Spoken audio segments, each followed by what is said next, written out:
जम्मू कश्मीर में आज होने वाले चुनाव के दूसरे चरण में 26 असेंबली सीटों के लिए 25 लाख से ज्यादा मतदाता 229 उम्मीदवारों के भाग्य का फैसला करेंगे।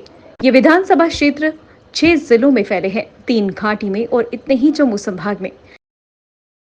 प्रधानमंत्री नरेंद्र मोदी और लोकसभा में विपक्ष के नेता राहुल गांधी 1 अक्टूबर 2024 को जम्मू कश्मीर असेंबली इलेक्शंस के अंतिम और तीसरे चरण के प्रचार अभियान के तहत क्रमशः 28 सितंबर और 25 सितंबर को जम्मू में जनसभाओं को संबोधित करेंगे। प्रधानमंत्री नरेंद्र मोदी 28 सितंबर को जम्मू के मौलाना आजाद मेमोरियल स्टेडियम जम्मू में चुनावी रैली को संबोधित कर सकते हैं। इस बीच कांग्रेस के वरिष्ठ नेता राहुल गांधी भी आज जम्मू में एक जनसभा को संबोधित करने के लिए जम्मू आ रहे हैं। 5 साल पहले पुलवामा जिले में सीआरपीएफ के काफिले पर हुए घातक आतंकी हमले में आरोपी 32 वर्षीय व्यक्ति की government medical college and hospital Jammu में दिल का दौरा पड़ने से मौत हो गई। काकापोरा के हाजीबल गांव के बिलाल अहमद कुचे ने उन 19 लोगों में शामिल थे जिन पर इस मामले में औपचारिक रूप से आरोप लगाए गए थे।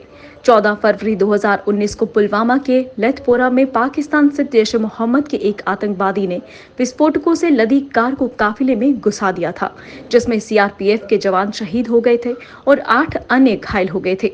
अधिकारियों के अनुसार कुचे को 17 सितंबर 2024 को किश्तवाड़ जिला जेल में बीमार पड़ने के बाद अस्पताल में भर्ती कराया गया था। उन्होंने बताया कि सोमवार रात को दिल का दौरा पड़ने से उनकी मौत हो गई। रियासी जिले में एक वाहन की सड़क से फिसलकर गहरी खाई में गिर जाने से एक पुलिसकर्मी समेत 2 लोगों की मौत हो गई। अधिकारियों ने बताया कि ये दुर्घटना आज दोपहर माहौर इलाके के सुदूर टक्सन अंगड़ी गांव के पास हुई। उन्होंने बताया कि बचाव कर्मियों ने घटनास्थल से कांस्टेबल एजाज खान और ड्राइवर जावेद अहमद के शव बरामद किए हैं। जम्मू शहर में आज दिन दहाड़े चोरी की 2 घटनाएं सामने आई और 2 वाहन चोरी हो गए।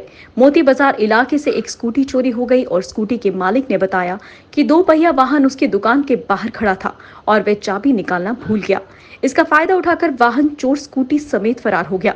इसी तरह की घटना न्यू प्लॉट के तालीमोड़ इलाके से भी सामने आई, जहां जे.एंड.के बैंक के एटीएम के बाहर से रॉयल एनफील्ड बाइक चोरी हो गई। ये घटना तब सामने आई जब बाइक का मालिक एटीएम से पैसे निकालने के लिए अंदर गया था।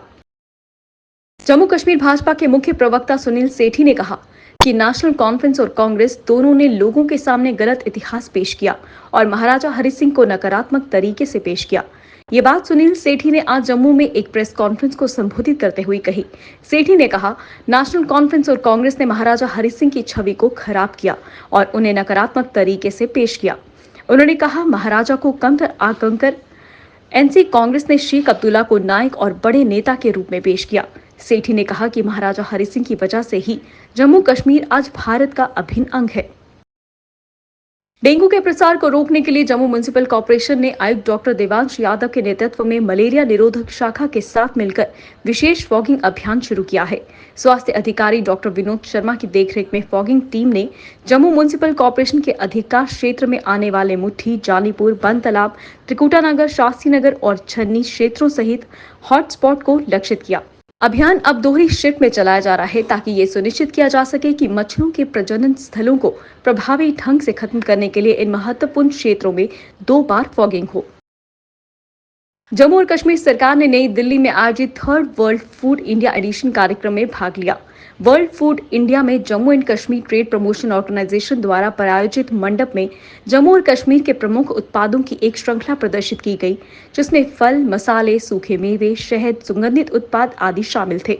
इस कार्यक्रम में जम्मू और कश्मीर के प्रदर्शकों को महत्वपूर्ण व्यावसायिक संबंध स्थापित करने, नए बाजार तलाशने और अपने निर्यात क्षेत्र का विस्तार करने में सक्षम बनाया। विश्व खाद्य भारत 2024 एक उल्लेखनीय 4 दिवसीय खाद्य कार्यक्रम 19 से 22 सितंबर 2024 तक नई दिल्ली के भारत मंडपम में आयोजित किया गया।